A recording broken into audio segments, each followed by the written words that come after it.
Hello, good morning everyone. Happy Saturday. Yeah. Ayan.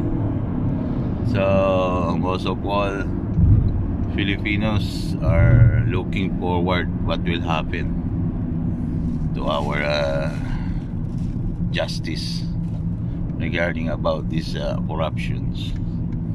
As we can see, I don't know why those senators looking forward to Bryce and telling only the names of the two senators, and now it's all only allegations and no sustained evidence. But when it comes to this guy, ayun, hindi nila mabigyan ng any kustodiya para siya ay protektahan.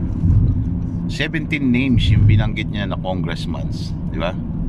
We all know na yung mga names na yan ay hindi naman babanggitin ng isang contractor like this kaya kung walang binigay sa kanila, di ba?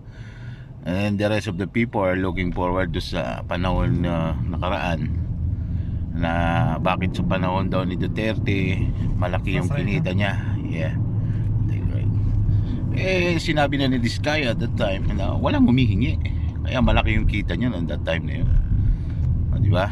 At sa panahon ngayong administrasyon na to, nakita niyo naman maliit lang yung kinita niya, pero malaki yung mga nilabas niyang pera para sa mga kongresista.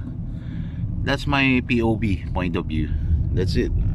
No colors, no any political agenda, just for the truth and for equal investigation.